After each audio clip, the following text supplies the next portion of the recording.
আসসালামু আলাইকুম। Sonia's blog and craft চ্যানেলের পক্ষ থেকে সবাইকে আবারও শুভেচ্ছা জানাচ্ছি। আশা করছি সবাই আল্লাহর রহমতে ভালো আছেন। আমরা আলহামদুলিল্লাহ ভালো আছি। আমার বাবার বাড়িতে আরেকটা ভিডিও আপনাদের সাথে শেয়ার করছি। আশা করছি এই গ্রামীণ জীবনের ভিডিও আপনাদের ভালো লাগবে। আজকে সকাল থেকেই বৃষ্টি পড়ছিল, আর বৃষ্টির দিনে আমরা সবসময় দেখেছি যে আমার মা হয় বাদাম না হয় কাঁঠালের বিচি, আর আগের দিনে দেখতাম আলু দিয়ে ঝুড়ি বানাতো, মিষ্টি আলু দিয়ে, সেগুলো শুকিয়ে রাখতো, বৃষ্টির দিনে ওগুলো ভেজে দিত, আমরা খেতাম। তো আজকেও সেরকমই বৃষ্টি ছিল আর বারান্দায় বসেছিলাম আমরা, আর আমার মা বাদাম আর কাঁঠালের বিচি ভেজে নিয়ে এসে আমাদের খেতে দিল। দুপুরের জন্য রান্না করব আজকে একটু পোলাও মাংস, আর সেই সাথে কোরমা করব। কিন্তু গ্রামে সব কিছু অ্যাভেলেবল থাকে না, যেমন টক দইটা এখানে নেই, এই মুহূর্তে আমার টক দই দরকার। তো গাছে যেহেতু লেবু আছে আর ঘরে গুঁড়ো দুধও ছিল, তো লেবু আর গুঁড়া দুধ এই দুটোর কম্বিনেশন করেই টক দই বানিয়ে নিলাম। সবসময় যে স্পেসিফিক জিনিস দিয়ে সব কিছু বানাতে হবে এমন কোনো কথা নেই। অনেক সময় হাতের কাছে যা থাকে সেটা দিয়ে কিন্তু খুব সুন্দর মতো চালিয়ে নেওয়া যায়। যেমন আজকেই আমার টক দই লাগবে, প্লাস কাঠবাদাম অথবা কাজু বাদাম যেটাই হোক লাগবে। তো এই দুটোর কোনোটাই নেই, যেমন লেবু আর দুধ দিয়ে টক দইয়ের কাজটা চালিয়ে দিলাম, সেরকম ঘরে চীনা বাদাম ছিল আর সেটা দিয়ে কাজু বাদামের কাজটাও চালিয়ে নিলাম। তবে সত্যি কথা বলতে কি, এই কোরমাটা খেতে কিন্তু অনেক বেশি মজা হয়েছিল, মনেই হয়নি যে এখানে অনেক কিছুর অভাব আছে। এই পর্যায়ে ভাইয়া এবং আপুদের কাছে রিকোয়েস্ট করছি, যারা আমার ভিডিওগুলি দেখেন আর আমার ভিডিও যদি ভালো লেগে থাকে অবশ্যই একটা লাইক দিতে ভুলবেন না। আর চ্যানেলে যদি এখনও সাবস্ক্রাইব করে না থাকেন তাহলে অবশ্যই সাবস্ক্রাইব করে রাখবেন। আর যারা গ্রামীণ ভিডিওগুলি পছন্দ করেন, আমার চ্যানেলে অনেকগুলি গ্রামীণ ভিডিও রয়েছে, আপনারা চাইলে দেখে নিতে পারেন। যে বাদামগুলি ভিজিয়ে রেখেছিলাম তো সেগুলো প্রথমে শিলপাটায় বেটে নিলাম, আর সেই সাথে কিছু পেঁয়াজও বেটে নিলাম, এটা আমার কোরমাতে কাজে লাগবে।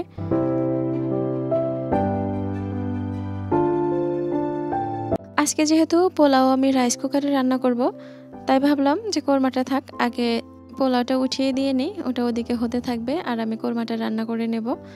আর ওইদিকে মাংসটা আমার মা মাটির চুলায় রান্না করেছে। মাটির চুলায় রান্না করা খাবার কিন্তু গ্যাসের চুলায় খাবারের তুলনায় অনেক বেশি টেস্টি হয়, বিশেষ করে গরুর মাংসটা। পোলাওটা রাইস কুকারে রান্না করব বলতে পুরোটা না, এখানে শুধু সিদ্ধ হতে দেব। তো আমি একটা গ্লাস দিয়ে মেপে দিয়েছিলাম চাল, আর সেই গ্লাস দিয়েই পানি মেপে রাইস কুকারে সিদ্ধ হতে দিলাম। আর এদিকে একটা হাঁড়িতে পোলাওয়ের চালটা প্রথমে ভেজে নেব, তারপর ওই পানিতে দিয়ে দিলেই জাস্ট সুন্দর করে সিদ্ধ হয়ে যাবে আর ঝরঝরে পোলাও রেডি হবে।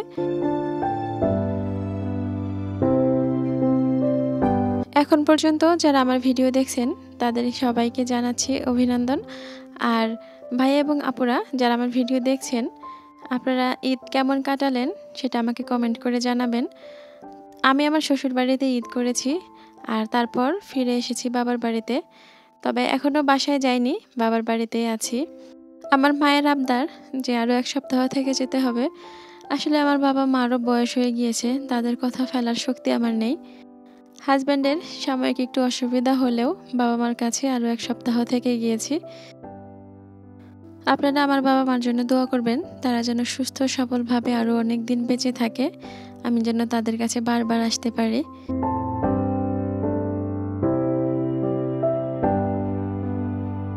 পানিটা বেশ গরম হয়েছে, বলক ওঠেনি, তো এর মধ্যে আমি ভেজে নেওয়া চালগুলো ঢেলে দিচ্ছি। আমি খেয়াল করে দেখেছি নর্মালি পোলাও রান্না করার চেয়ে রাইস কুকারে রান্না করলে কিন্তু অনেক বেশি ঝরঝরে হয়।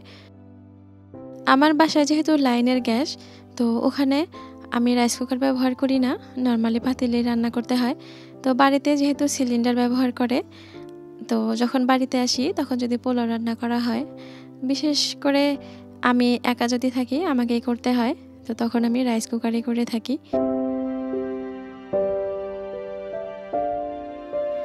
ওদিকে পোলাওটা হতে থাক আর আমি এই ফাঁকে কোরমাটা করে ফেলি।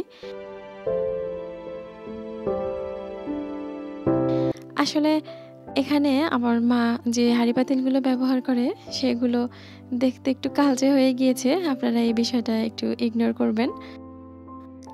আমি আগেই বলেছি যে আমার বাবা-মা যথেষ্ট বৃদ্ধ হয়ে গিয়েছে।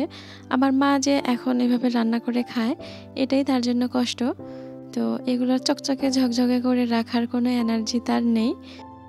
আর তাছাড়া আরেকটা বিষয়, এই যে কড়াইগুলো এগুলো কিন্তু সবগুলোই ঝকঝকে করে রাখা সম্ভব হয় না।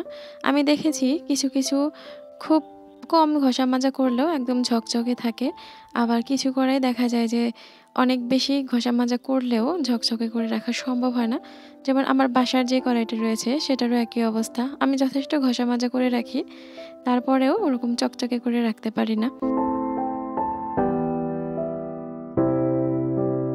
এই কোরমাটাতে যেহেতু চীনাবাদাম ব্যবহার করেছি আর চীনাবাদামের খোসা ছিল আর সেই সাথে লাল মরিচের গুঁড়া ব্যবহার করেছি, সেজন্য একটু লালচে কালার হয়েছে। তবে এটা দেখতে যেমনই হোক খেতে ভালো ছিল, এটাই অনেক কিছু।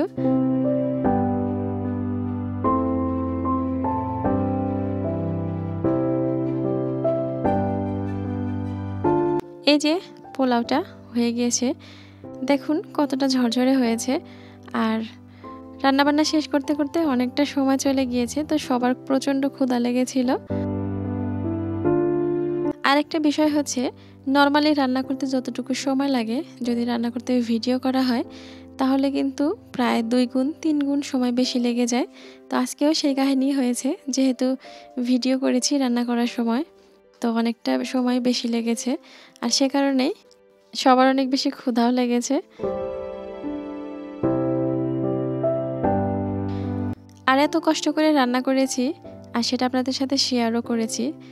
তো রান্নার ফাইনাল লুকটা যদি আপনাদের সাথে শেয়ার না করি তাহলে সেটা কেমন হয়? তো সবার ক্ষুধা লেগেছে থাক, কিছুক্ষণ অপেক্ষা করলেও সমস্যা নেই। আগে আপনাদের সার্ভ করে দেখিয়ে দিই, তারপর খাওয়া দাওয়া হবে।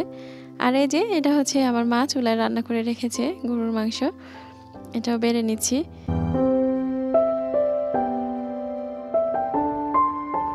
আজকে এ পর্যন্তই। সবাই ভালো থাকবেন, সুস্থ থাকবেন আর আমার জন্য দোয়া করবেন। আর আমার পরবর্তী ভিডিওগুলি দেখার জন্য অবশ্যই আমার চ্যানেলটি সাবস্ক্রাইব করে রাখবেন। আর আমি আপনাদের কাছে সবচেয়ে বেশি যেটা আশা করি সেটা হচ্ছে একটা লাইক আর অবশ্যই একটা কমেন্ট, কারণ আপনাদের মূল্যবান কমেন্ট আমার চ্যানেলের জন্য অনেক বেশি দরকার। আল্লাহ হাফেজ।